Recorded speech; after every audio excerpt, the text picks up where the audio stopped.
All right. Hey, everybody. Thank you guys so much for joining us here tonight for this special live stream. I'm Jonathan Martin, joined by our veteran reporter here at Fox 26, Randy Wallace. He has a very special and really interesting interview coming up tonight during our 9 o'clock newscast. A lot of people may have been seeing the previews for this interview. Death row inmate Robert Solis, you talked to him. So you're going to be sharing the full story tonight. But right now, we're going to give our viewers a preview of what they can expect, right? Yeah, and one thing, you and I were talking earlier, Jonathan, and you made a really good point.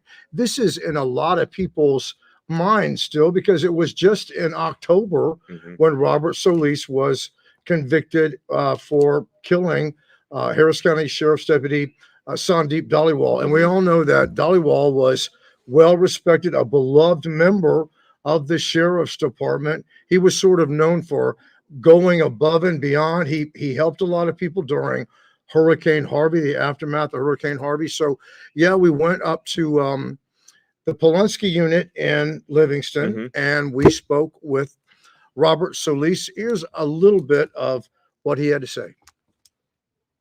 Guilty of capital murder. Robert Solis doesn't have the right to live. That's what the jury in his capital murder trial decided. Solis has only been on death row for a couple of weeks. Since I've been here, they've executed 2 people. And that, it's a feeling of helplessness, when the state is putting people on the chopping block. Jonathan, one of the interesting things about him, and he waffles a lot. I mean, you really can't get a straight answer out of the man. But he doesn't say that he's guilty. He doesn't say that he's innocent. One thing I think everybody will remember is he chose to represent himself, which was kind of an out there thing to do. Yeah. I mean, he's not an attorney. Again, he's an intelligent man, but he's a manipulator. He basically, if everyone will recall, I mean, he's what he did was he walked up. It was a traffic stop. He was a wanted fugitive, and he walked up and basically shot Deputy Daliwal in the back of the head. Then he sort of wants to say that, well, that was an accident. Well, how can that be an accident? And we've got to point out that he's not a good guy. He's had a long criminal history. Since the age of 14. Yes. Yeah. Oh, yeah. I mean, during his trial, and I wasn't down there and covering it every day, but just some of the things I remember hearing about was one of the things that he was charged with was he raped a woman, and she's testifying, and he basically, after she testifies to this about him raping her, his answer is something like, "But don't you remember I apologized?" I mean, it's that kind of strange mindset. Here's a little bit of what he had to say about what happened to Deputy Daliwal. The 50-year-old Solis began his life of crime at the age of 14. He killed Daliwal during a traffic stop. Did you know you were a wanted fugitive that day? This is where it gets complicated, Mr. Wallace, and that's why I don't want to go into too much of it. You just walked up to him from behind and shot him in the head.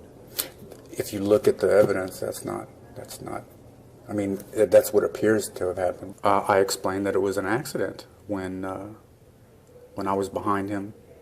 Yeah, I really don't want to get into that, Mr. Wallace.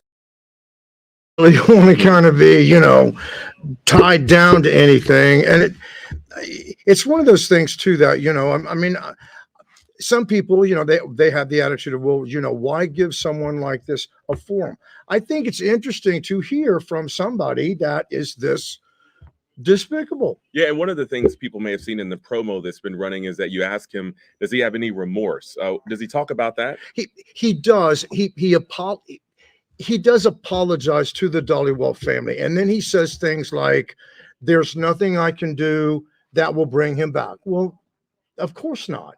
But as far as there's no tears, you don't see this emotion coming from him. I really do. And, Jonathan, you of all people know I'm not an attorney, but I could see where he could end up getting a trial on appeal because he chose to represent himself. And now when I asked him about that, well, no, the judge did that. Well, we know that's not the case. I mean, He's the one that fired his court-appointed attorneys and decided he was going to represent himself.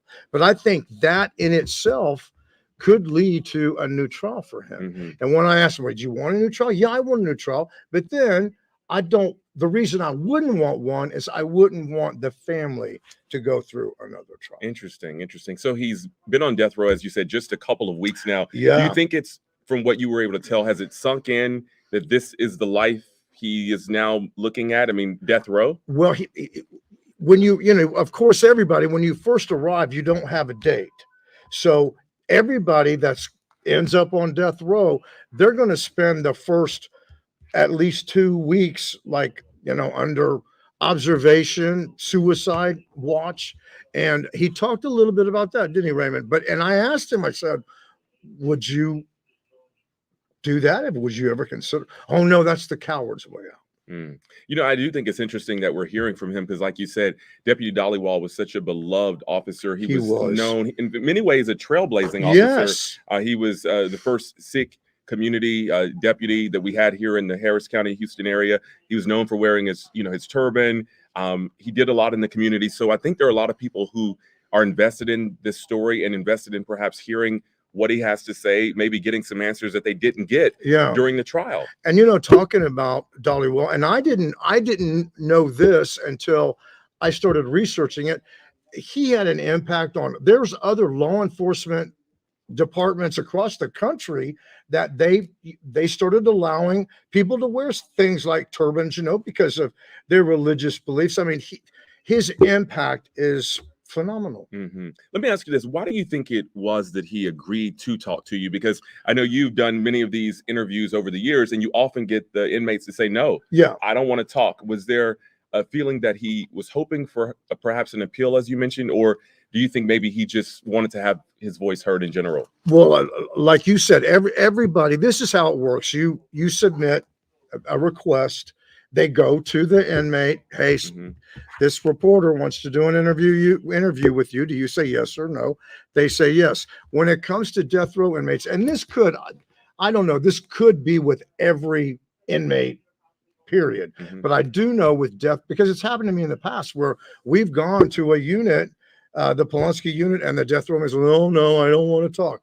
The funny thing with Robert Solis, we get there and he's brought out. Now, in the past, whenever anybody's refused, they haven't brought them out. He is sitting there, there's glass there, and he's sitting there and he's kind of looking at me. And then he tells Robert Hurst, the TDCJ spokesman, "I ain't talking to him." And one of the reasons, and you'll hear this in the story, but one of the reasons that he didn't want to do the interview with me was breaking bond, was because of the breaking bond segments. And then Raymond was about ready to walk out the door, and I was too. And then he was like, "Okay, I'll talk." So we kind of got ready real quick. And I knew that I knew once I sat down and he started talking, he probably would keep talking, but he talked for a good 40 minutes. Yeah, he did. And one of the things some of us pointed out is that he seemed to be very well-spoken. He seemed to be very clear in his thoughts, even though you mentioned he semented manipulative. But a lot of times we hear from these inmates, they seem very, spacey, incoherent. He didn't seem that way. Right. But a lot of times when when you hear people talk about someone that's like a sociopath or whatever, a lot of these people are very intelligent, right? I mean, and he could keep a thought. There's no doubt about it. Now, one thing he did, it was kind of weird at the beginning. He started talking about this case, 2012, and he's got these documents and he's holding up these documents back in 2012, and he wanted to make the contention that he was somehow railroaded. Okay. And he keeps talking about, okay, that enough of that. I don't care about let's go to now. Right. And then once we started going to now, he stayed on track, but he would be hesitant. And I think the most interesting thing, and it was part of the bite that Raymond just showed, I think when you watch him, it's very telling, because when he's talking about, I said, "Hey, you walked up to him and you put a gun to his head." Well, that's what but when you look at him, it's like he's remembering and he wants to stop thinking about it. Yeah, but it's good that you continue to press them. So your story will air tonight here during our 9 o'clock news. So make sure you tune in. So Randy, besides what you told us, what else are we going to hear from Solis tonight? We don't want to give the whole interview away, but what else can we expect? I think it's going to be interesting for everybody that watches it. He's not a nice person. He's not innocent. This is not some Valentine to Robert Solis. No one's going to come away from it thinking, oh, gee, what a nice guy. Or no one at all is going to come away from that. But I think it's going to be interesting what people take away from it. And again, it's not so much what he says, but watch him, look at him as he's saying things. All right. We have a Facebook viewer, Foster, who pretty much says what you're saying. By the way, his actions, he doesn't mean it. He's saying. Yeah, I mean, through the whole trial, he tried to manipulate things. At one point, he claimed that, and again, I wasn't there, so I'm just kind of going by what I recall, just watching stories and stuff. But at one point, he wanted to say, and he talked about this when we were there, he wanted to say he was real ill and he was bleeding from the stomach or something. But then the judge, Chris Morton, I don't know if the judge had seen him put a piece of red candy in his mouth or something, but the judge is like, basically, come on, you put a piece of red candy in your mouth and now you want to claim you're bleeding from the mouth. It just kind of shows that he's the kind of person that no matter what situation he's in, he's going to try to manipulate it to get what he wants out of the situation. Interesting. One last question. I've never done one of these death row interviews. Are there any restrictions to the amount of time or what you can do or what you can't do? They do limit you to an hour, isn't it, Raymond? You basically, you're scheduled for an hour. Now you can't take anything in there. You can't walk in the prison with a wallet, a cell phone. The only thing, he could take all of his equipment that we needed, but I could take nothing. I mean, you could take a pad and a pen, but you can't take a cell phone, nothing like that. All right, very interesting. Our Randy Wallace will be watching tonight, 9 o'clock during our newscast for your interview with Robert Solis. So we hope you'll tune in as well. Thank you so much, everyone. Thanks for watching. Thanks for watching.